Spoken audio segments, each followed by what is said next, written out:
Hey, Cryptizens. Tonight's show. Celsius Network tanks hard. It's 10 p.m. Pacific. The date is June 12th, 2022. Welcome back to the Crypto Overnighter. My name is Nicodemus, and I'll be your host. The cover model, mascot, and co-host for this podcast is Tex, and together we take a nightly look at the crypto, NFT, and metaverse space and the industry that surrounds it. So take a minute, go ahead and subscribe to the podcast now, because we're here at 10 p.m. each and every night so that when you leave in the morning, you're taking with you the crypto news analysis that you need to start your day. Keep in mind, nothing in this show should ever be considered financial advice. Mike, do you know even one person who has a problem withdrawing from Celsius? That question was asked by one co-founder and CEO, Alex Mashinsky. Typical move from him. He's known for fighting what he considers to be FUD directly. And so it was that on June 11th, Alex found himself fighting again.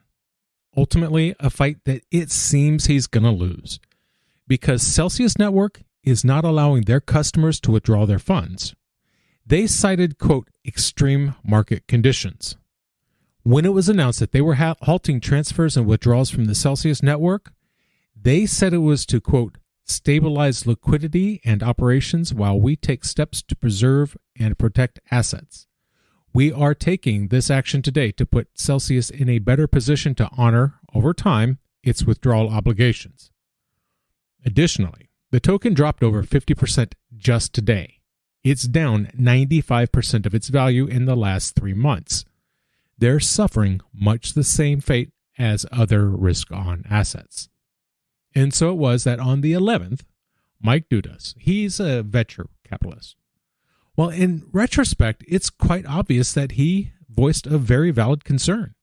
In fact, it was in a Twitter thread where he was expressing concern about the demise of Celsius. He said, quote, I, along with many others, counseled people not to put their funds in that risky business. However, many did, and a large number of retail folks look like they're soon about to be wrecked. And further kind of good guy sentiments. He said, I hope retail can get out.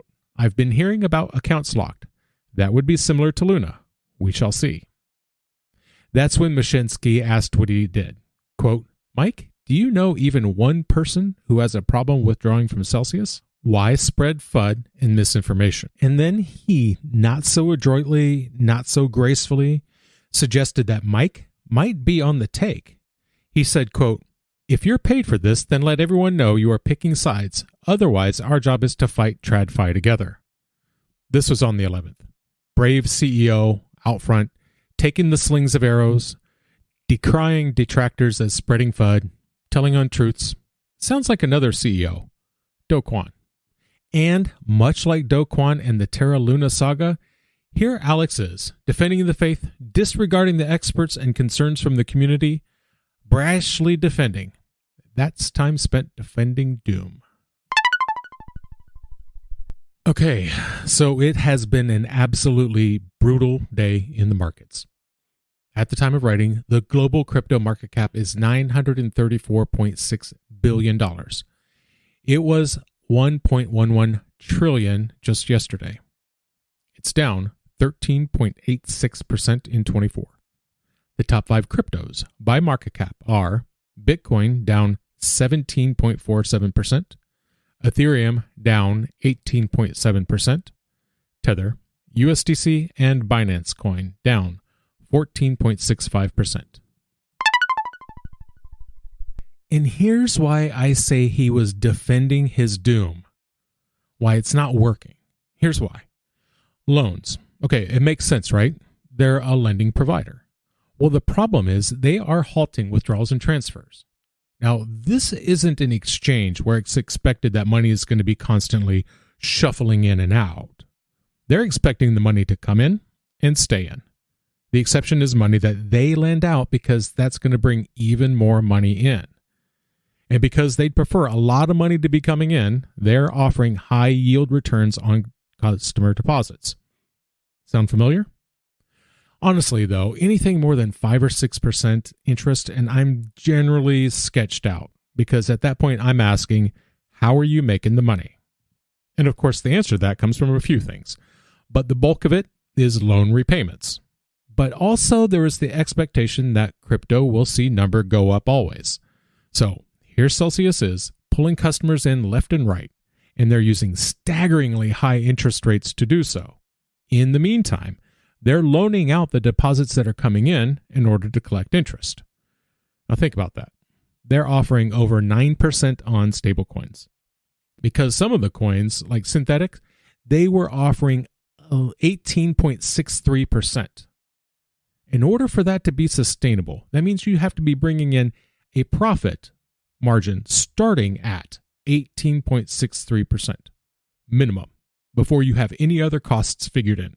Before you take out for salaries, utilities, and other costs, you better be making 18.63% profit just to stay even. In Celsius's business model, that means taking in enough loans fast enough that the interest rates are high enough to pay the bills, including that 18.63% interest that they're offering people as of a few seconds ago. I literally just saw it on their website. So you're hoping to get enough in interest payments coming in to cover the interest payments going out or defaults. Now, it looks like they were requiring a 25% collateralization in case of default. That's on loans starting at 0.1% annual percentage rate. Now, if I were to go to BlockFi, they're offering an interest rate of 4.5% APR and requiring a 50% loan collateralization. And this is coming even after they lost $100 million in a lawsuit to the SEC. Same thing with Nexo. I just logged into my Nexo account. They're offering about the same terms. Now, we're going to be talking about Nexo here in a bit because they are getting involved. But back to my point, which was this. It seems that they were drastically overestimating their chances. They were requiring half the collateralization and far less in terms of interest, which that's great in a bull market. But in this bear market, in this year, it's bad and getting worse. It's always bad with one of the big ones going down. We're just over a month out from Terra Luna's Black Swan event. Now we've got Celsius here. The Celsius Network is a venture capital-backed firm. They were valued at $4.1 billion after a Series B funding in November. And now you can't get your money out. Because while they were valued at $4.1 billion, that's right around the same time that Bitcoin broke its all-time high and came in at $69,000 per coin. Since that time, like much of the market, it's lost value steadily, 60% since November. $1.6 trillion in market cap lost. Adding to Celsius's problems, they've received 4 cease and desist letters: Texas, Jersey, Alabama, and Kentucky. The issue is that the SEC believes they are offering unregistered subsidies. Now, I'm going to guess that those cease and desist letters aren't the end of it. I suspect subpoenas are already on their way if they haven't been served already. The global NFT market cap is up over $12.22 billion. Sales volume is down 0.37% in 24 hours. According to CoinMarketCap, the top 5 NFT collections by sales volume are Bored Apes, followed by Mutant Apes, Otherdeed, CloneX, and Moonbirds. Now, keep in mind, some of these collections have very volatile prices, so do your own research. So, like I said, Nexo is getting involved. They said today that they would buy the remaining assets from Celsius.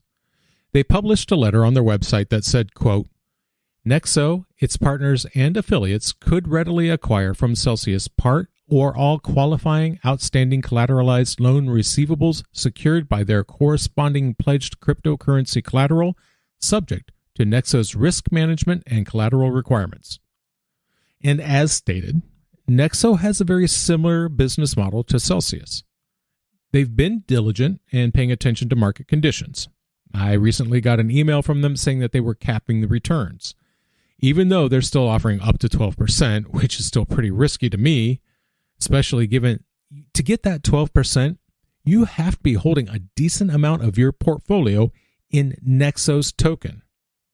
To reach the best of everything, the best borrowing rates, the best loan rates, it's 10%. 10% of what you hold on Nexo's platform has to be in Nexo tokens if you want the best. If you are in the United States of America, you can't get the best because you cannot buy the Nexo token. It's not for sale in the US because it's an unregistered security. The exact kind of thing that Celsius is also under investigation for. And a lot of these places like Nexo and Celsius and Crypto.com, they hold a lot of their value in their own token. Now, Celsius's token is down 95%. So that really impacts the amount of reserve capital that the company has. Now, Nexo, their token is down too, not nearly as much, but they're still hurting. It lost 19% of its value in January, and they lost a very painful 2/3 of their value in the aftermath of the Terra Luna event. However, Nexo is sounding confident here. In their letter of intent, they said that they are, quote, in a strong liquidity and equity position, as evidenced by the only real-time reserves attestation of a blockchain finance company. And what they're saying is true. Armanino is a U.S.-based accountancy firm. Now, apparently, they're the ones that are auditing Nexo's reserves. So Nexo is giving Celsius a week to consider the offer, which, frankly, is good for the industry. We already know the regulators are coming. In fact, we need them to come. Cryptocurrency is an unregulated space, and the U.S. government will not tolerate that. In addition, we just had people lose a god-awful amount of money in the Terra Luna event. It's in the best interest of the industry for Celsius to be given an orderly retreat into oblivion. The market, especially the DeFi market, is really shaky right now. Watching another big name go down is not going to do much to help anyone's confidence. And on top of everything else, there's now a Cell 2.0 token. The Celsius network is strongly denying that they had anything to do with it. They tweeted out, quote, to clear up any confusion, Celsius had nothing to do with the creation of any so-called Cell 2.0 token. Our security team is on alert, as you all should be. Please be vigilant. So there's another level of how one coin, one platform, can have a ripple effect. Even the scammers get involved. And ripples there were. Bitcoin fell 14% today. The entire market was moved. This is the first time that we've started the week off on a Monday and had a global crypto market cap under $1 trillion. After Celsius's announcement, Bitcoin dropped to an 18-month low, down below $23,000 per Bitcoin. Ethereum dropped 18%, and it landed at 1,176 at one point. That puts Bitcoin down at 50% on the year. Ethereum is down more than 2/3 so far this year. As far as recovery goes, it's not looking promising. Stephen McClurg is co-founder and CEO at Valkyrie Investments. He is quoted as saying, "The fundamentals to support stabilization and recovery just aren't there. Things can and likely will get worse before they get better." Now, Tether, they were quick to point out their whole situation on their blog. They posted that while Tether is invested in Celsius, funds should be safe because they claim they've always been over-collateralized. We were talking about BlockFi earlier. Same kind of business, same kind of business model. Right down to selling tokens that the SEC believes might be unregistered securities. Well, BlockFi announced, boom, 20% workforce reduction. They cited a, quote, dramatic shift in macroeconomic conditions. In a move that I find to be really telling, no one wants the stink of this kind of situation on them. Retail customers right now, they are really skittish. So I'm not surprised at Voyager's move. Now, they are an exchange. They put out a tweet saying, quote, all Voyager products and services are fully operational and remain unaffected by current market conditions, including trading, rewards, deposits, and withdrawals. We take risk management very seriously, and safeguarding customer assets is our number one priority. We have never engaged in DeFi lending activities and have no exposure to staked Ethereum. We continue to be here to serve and support our customers. Yeah, and I don't blame Voyager for coming out with that at all. People are all ready to give anything that smells of DeFi, well, they get the stink eye. And right now, that's not undeserved. I sure hope it changes. And that is going to bring us to the end of a very difficult day. Thank you so much for joining us. If you enjoyed tonight's show, then like, comment, and subscribe. Give us a glowing review, because that helps other people find their way to this podcast. Do you have questions or comments? Reach out and let us know. The email address is nick@cryptoovernighter.com. That's nick@cryptoovernighter.com. Or come find us on YouTube. Leave me a comment and maybe I'll read it into the next episode. You stay safe out there. Watch out for yourselves and watch out for each other. See you tomorrow night.